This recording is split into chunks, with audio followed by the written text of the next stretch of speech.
कहने का मतलब है बेटा परमाणु द्रव्यमान क्या हो, समान हो, किंतु परमाणु क्रमांक क्या है, अलग अलग हो, तो उसे क्या कहते हैं, समभारिक कहते हैं।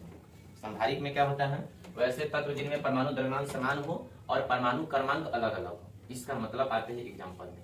तो एग्जाम्पल में आ जाइए कि यहाँ पर देखिए, इसमें एग्जाम्पल में C614 है और N714 है। इसका मतलब ऊपर वाला जो हो गया परमाणु द्रव्यमान हो गया, सब में समान है। और परमाणु क्रमांक कौन होता है, नीचे वाला, इसको बोला जाता है। यहाँ पर एग्जाम्पल से देते हैं C614 और N614। ऊपर वाले को कहते हैं परमाणु द्रव्यमान।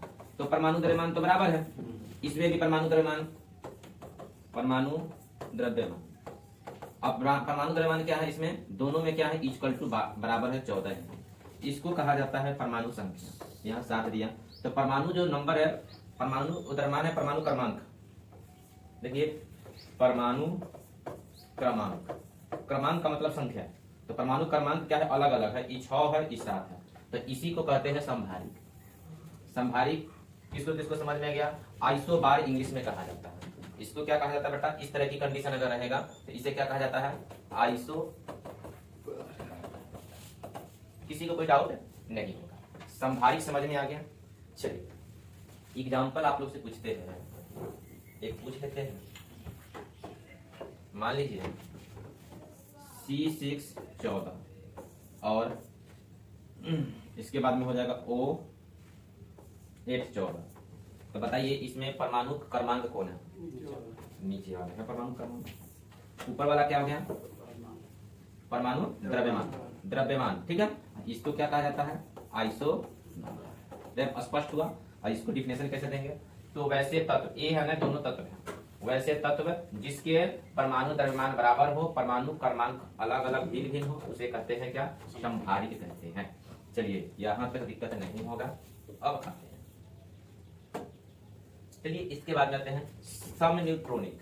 समन्यूट्रॉनिक का मतलब क्या हुआ, देखिए सम का मतलब होता है बराबर। देखिए समन्यूट्रॉनिक वैसे तब जिसमें नाभिक में न्यूट्रॉनों की संख्या समान हो, समन्यूट्रॉनिक कहा जाता है। मैंने आइसोटोनिस, जो आइसो क्या बेटा, टोनिस, आइसोटोनिस क्या है, आइसोटोनिस क्या है तो समझाते हैं।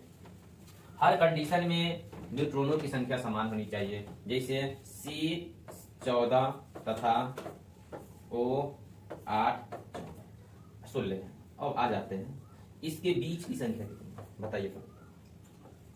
8 हो जाएगा, और इसके बीच की संख्या, तो ये नंबर हो गया, क्या हो गया, नंबर।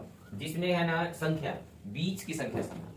बीच की संख्या किसको, समभारिक में न्यूट्रॉनों की संख्या। समभारिक, इसके बीच के अंदर का न्यूट्रॉन निकाला जाता है, तो समभारिक में न्यूट्रॉनों की संख्या समान होता है, तो इसे है ना क्या कहते हैं बेटा, आइसोटोनिस कहते हैं। कोई दिक्कत। चलिए अब पढ़ेंगे ऑर्बिट और सेल। चलिए ऑर्बिट और सेल पढ़ते हैं। देखिए सबसे पहले ऑर्बिट क्या है, जल्दी बताइए, ऑर्बिट की बात हो रही है। सबसे पहले ऑर्बिट क्या होता है, याद रखना है। परमाणु के केंद्र में जो नाभिक होता है, परमाणु के जो केंद्र है, मान लीजिए ये परमाणु है, इसके बीच में क्या है, नाभिक है, मिडिल पॉइंट है, क्या है, पॉइंट है। परमाणु के केंद्र में जो नाभिक है, जिसके जो बाहर क्या है, इसके बाहर क्या है, इलेक्ट्रॉन है। इलेक्ट्रॉन वो भी क्या है, मूव है। मूव का मतलब गति, मैंने चक्कर लगाना, राउंडेड, क्या राउंड में रहना, ठीक है। और वृत्त के जिस वृत्तीय पथ पर यह चक्कर लगाता है, उसी पथ को क्या कहते हैं बेटा, ऑर्बिट कहते हैं। कहने का मतलब है जब परमाणु के नाभिक में, जब परमाणु के केंद्र में नाभिक होता है, मिडिल पॉइंट, और इलेक्ट्रॉन बाहर जाकर चक्कर लगाता है, और जिस वृत्तीय पथ पर घूमकर वह चक्कर लगाएगा, उसी को ऑर्बिट कहते हैं। इसका मतलब एक फैन चलता है, मैं कुछ बांध लिया, ऐसे ऐसे हिलाऊंगा, यहाँ जो केंद्र है ये ऑर्बिट, समझ में आ गया होगा। यहाँ तक किसी को कोई डाउट नहीं।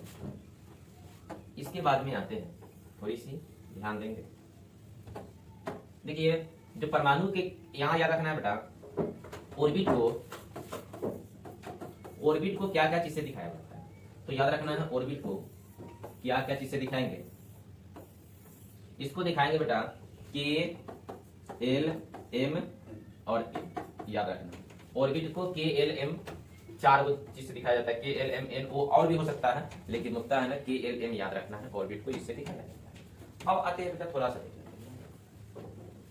चलिए बताया जा रहा है के कक्ष नाभिक के बाहरी नजदीक है। मैंने के कक्ष आपने देखा है, हमने बाहर में के लिखा है। और जैसे ही कक्ष की दूरी नाभिक से बढ़ती है उसका ऊर्जा भी बढ़ जाता है। जब कोई इलेक्ट्रॉन नाभिक से दूर जाता है, यहाँ पर लिखा है, आ जाइए, के एल एम एन। तो कह रहा है कि के नाभिक कक्ष से नजदीक है, माने इस नाभिक है, नाभिक है माने नाभिक है, नाभिक के सबसे नजदीक क्या है, ठीक है। जैसे जैसे कक्षा की दूरी नाभिक से बढ़ेगा वैसे वैसे ऊर्जा भी इसको बढ़ता जाएगा। यहाँ से यहाँ जैसे ही बढ़ेगा ऊर्जा बढ़ते चला जाएगा, जैसे ही नजदीक आएगा ऊर्जा घटते चला जाएगा। जब नाभिक इलेक्ट्रॉन नाभिक से दूर जाता है तो उसकी ऊर्जा बढ़ जाती है। आपने बताया नाभिक दूर जाएगा तो बढ़ जाएगा, नजदीक आएगा तो घट जाता है और ऊर्जा ग्रहण कर लेता है। किंतु जब नाभिक की ओर आता है तो उसकी ऊर्जा घट जाती है। किंतु जब वो अपने मूल कक्ष में रहता है तो उसकी ऊर्जा में कोई परिवर्तन नहीं आएगा। मैंने मूल कक्ष में रहेगा तो कोई परिवर्तन नहीं आएगा, नजदीक जाएगा तो घट जाएगा, दूर जाएगा तो बढ़ जाएगा। चलिए, एक वैज्ञानिक है बोरबेरी, बोरबेरी है। ये कोई योजना के अनुसार किसी कक्ष में इलेक्ट्रॉनों की संख्या 2n के आधार पर होती है। इन्होंने बताया कोई भी नाभिक है उसके कक्ष में इलेक्ट्रॉनों की संख्या 2n होता है। 2n लॉजिक क्या है, सबसे पहले याद रखो, हमने KLMN डाले हैं, मान कर हमने n का नंबर नहीं डाला, 1 2 3 4 इतना हल्का तो नहीं। तो 2 1 2n के स्क्वायर, हमने 2 गुने 1 2 हो जाएगा, ये 2 अब 2 के स्क्वायर हो जाएगा। तो 2 गुने कितना हो जाएगा, 2 गुने 4 8 हो जाएगा। ये सही बना हुआ। ये 2 गुने 3 का स्क्वायर, 2 गुने 3 3 9 9 गुने 18, ये सही है। 2 गुने कितना हो जाएगा 4 का स्क्वायर, तो 2 गुने 4 का 16 16 32, ये सही है। कितने निकल रहा है और यही इस तरह बनाया गया है। समझ में आया, कोई डाउट है? अब जो पढ़ेंगे बेटा उप कक्षक पढ़ेंगे, तो सबसे पहले इसको याद रखना है। हम आप लोगों को बताए हुए हैं कि उप कक्षक और इलेक्ट्रॉन, एस में इलेक्ट्रॉन जो होता है 2 होता है, पी में कितनी होगी 6 होगा, डी में कितनी होगी 10 होगा और इस एफ में कितना होगा 14। तो यहाँ तक सबको याद है। अब देखिए कक्षा और उप कक्षा में क्या अंतर है। सबसे पहले हमने पढ़ा है, ये तो आपको याद है SPDF, इसको खोज है ना सोमरफील्ड नामक विद्वान ने किया। किसने किया? सोमरफील्ड। माने इसको कहा जाता है सब ऑर्बिट। क्या होगा बेटा? सब ऑर्बिट। सब ऑर्बिट क्या है बेटा? सब ऑर्बिट इसको कहा जाता है।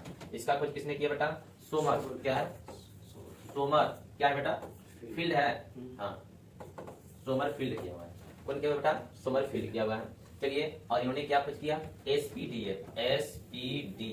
याद रखना, एस में कितना होगा 2 होगा, एस में कितना होगा 2 होगा और पी में कितना 6, डी में कितना, एफ में कितना 6। और अब इसके बाद में हम पढ़ेंगे बेटा क्या कि कल पढ़ेंगे इसके बारे में, ठीक है।